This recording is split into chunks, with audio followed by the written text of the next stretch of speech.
Sekian, terima kasih.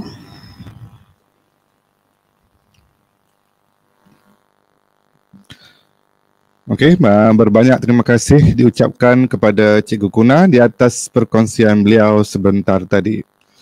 Sekarang kita berada di sesi soal jawab. Okey, sesi soal jawab ini adalah berkaitan dengan tajuk yang telah dibentangkan oleh Cikgu Kuna sebentar tadi. Okey, untuk soalan yang pertama.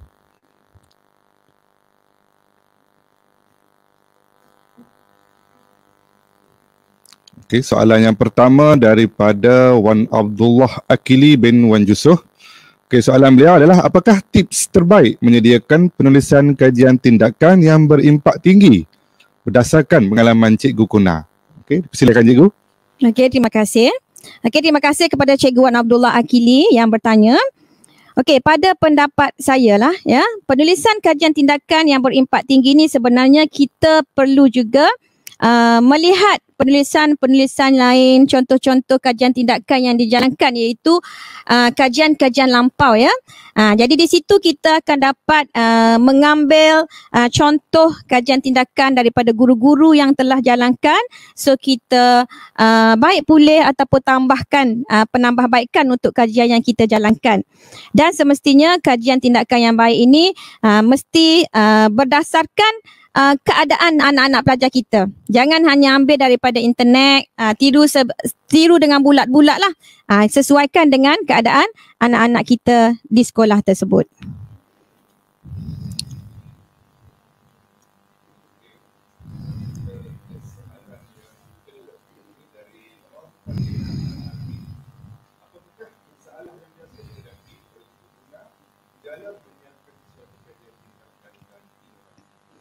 Okey, terima kasih untuk Cikgu Nur Fadlina. Masalah yang sering dihadapi yang pertamanya adalah kekangan masa. Okey, sebab selain daripada tugas sebagai seorang guru, Cikgu Nur juga terlibat dengan bengkel-bengkel teknik menjawab, okey, memenuhi jemputan-jemputan ceramah ke sekolah-sekolah. Tetapi sebenarnya kekangan-kekangan itu boleh kita laksanakan sebaik yang mungkin kalau kita pandai menguruskan masa. Contohnya kita laksanakan juga kajian tindakan itu di dalam waktu PDP kita ataupun di waktu petang, asalkan kajian itu kita jalankan ya, untuk menarik minat kanak-kanak, minat anak-anak kita. Okey, dan soalan yang ketiga, okey, dari Cikgu Robot. Adakah pengujian pra dan pos dijalankan semasa PDPC atau di luar waktu persekolahan? Perlukah mendapat kebenaran daripada pentadbir sekolah? Macam mana Cikgu?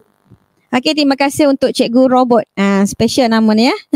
Okey, sebenarnya untuk membuat kajian tindakan adalah lebih baiklah kita maklumkan kepada pihak sekolah. Seperti Cikgu Kuna sendiri, apabila Cikgu Kuna nyanyi-nyanyi lagu kat sekolah tu, sebab kita dah buat rakaman-rakaman kat sekolah, dengar pasang-pasang lagu, nyanyi-nyanyi. So bimbang juga, takut cikgu-cikgu kata, Cikgu Kuna ni mengajar ke menyanyi? Datang sekolah ni makan gaji buta ke, duduk melalak je kan? Jadi yang pertama Cikgu Kuna dah bagi tahu pada pengetua. Contohnya kajian tindakan yang Cikgu Kuna buat tu, Cikgu Kuna inform kepada pengetua sekolah SMK Dawang Beta, Januar. So alhamdulillah mendapat sokongan daripada pengetua. So dari segi ujian pra dan pos tak ada masalah. Cikgu-cikgu nak jalankan di luar waktu PDP ataupun di semasa PDPC kita berjalan. Yang tu bergantung kepada kita sendiri. Dan nasihat saya sewajarnya dimaklumkan kepada pihak sekolah. Okey, terima kasih Cikgu. Soalan yang keempat. Okey. Daripada Mahfuzah Abdullah. Okey. Inovasi guru, inovasi pelajar yang dibimbing oleh guru. Apa bezanya? Mahfuzah Mak Wonderpad lah nama glamour dia.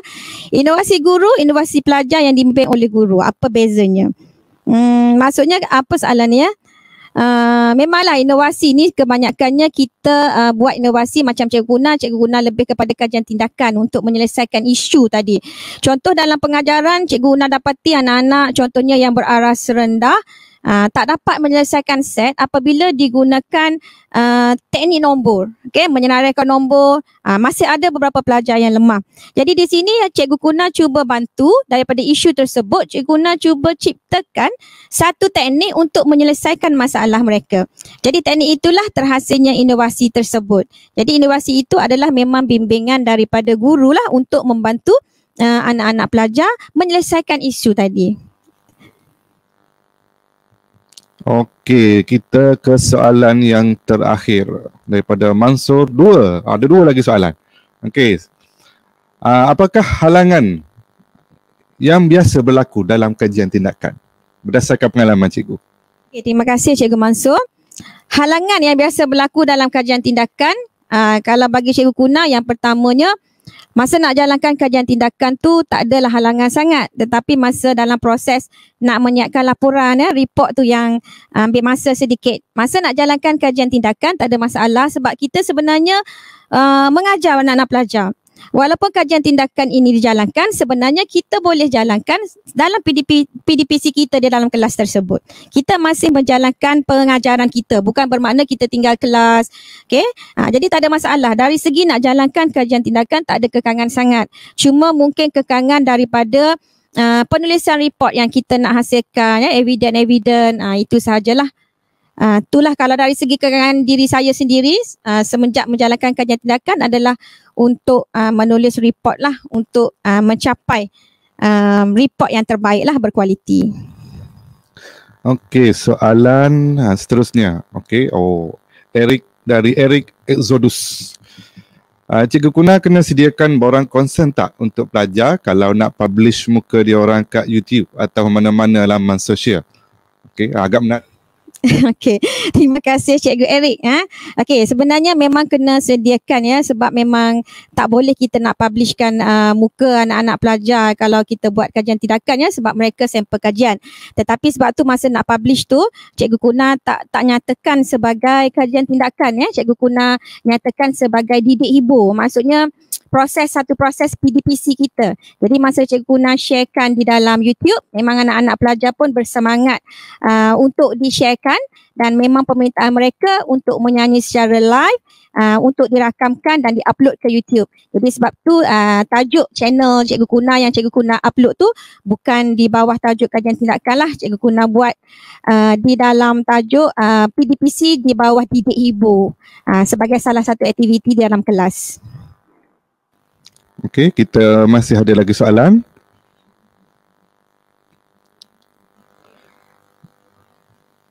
Nampaknya agak lebat untuk sesi Cikgu Kuna ni soalan. Okey, daripada Abdul Rahman Nurhaliza. Bagaimana nak menggalakkan rakan guru lain untuk sama-sama buat kajian tindakan?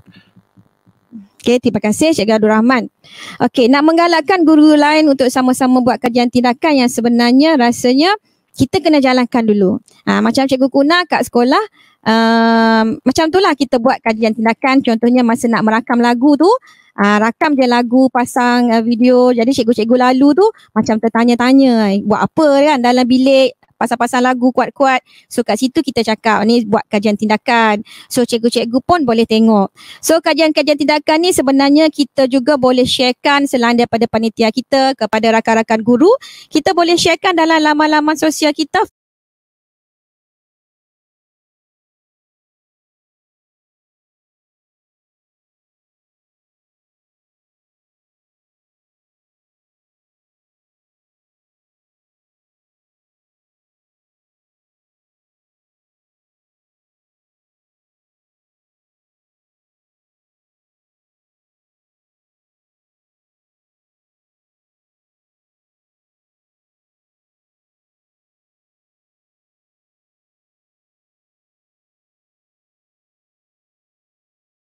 Facebook, YouTube, ataupun kalau Cikgu Kuna sendiri, setiap kali Cikgu Kuna pergi memenuhi jemputan ceramah ke sekolah-sekolah, Cikgu Kuna akan sharekan teknik-teknik yang Cikgu Kuna gunakan dan memang Cikgu Kuna mentionkan ini adalah teknik kajian tindakan yang Cikgu Kuna buat dengan anak pelajar. So di situ guru-guru yang lain pun ada, so ada yang berminat dan bertanyakan. Di samping tu Cikgu Guna juga ada grup bersama guru-guru dan juga rakan-rakan guru yang lain. Ada yang berminat PM dan Cikgu Guna bimbing mereka secara personal.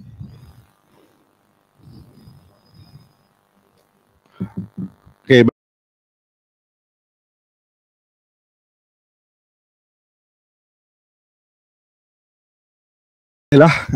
Penonton semua, demikianlah tadi slot perkongsian tentang inovasi kajian tindakan dalam PDPC yang telah disampaikan oleh Cikgu Guna. Terima kasih diucapkan di atas perkongsian yang amat menarik dan cukup memberi inspirasi kepada kita semua warga pendidikan. Semoga kita sebagai warga pendidikan dapat membudayakan amalan kajian tindakan sebagai sebahagian usaha kita untuk meningkatkan kualiti pendidikan di negara kita seiring dengan hasrat Pelan Pembangunan Pendidikan Malaysia 2013-2025. Baiklah penonton semua, dengan berakhirnya slot ke-8 tadi, Konferensi Inovasi Negeri Kelantan 2020, anjuran Jabatan Pendidikan Negeri Kelantan dengan kerjasama Universiti Malaysia Kelantan, MDEC dan MAIPO akan melabuhkan tirainya sebentar sahaja lagi. Majlis Perasmian Penutup Konferensi Inovasi Negeri Kelantan 2020 ini akan disempurnakan oleh Yang Berusaha Tuan Abu Hanifah Elias Fauzi bin Zahari, Pengarah Pendidikan Jabatan Pendidikan Negeri Kelantan. Pohon berangan, tempat bertemu, girangnya rasa si anak dara. Baliklah Tuan, membawa ilmu, binalah bangsa, bangunkan negara. Di atas dahan burung tempua, melihat rusa tepi perigi. Salam perpisahan untuk semua, lain masa kita bersua lagi. Teruskan bersama kami sebentar lagi untuk Majlis Peresmian Penutup KINK 2020. Stay tune, terima kasih.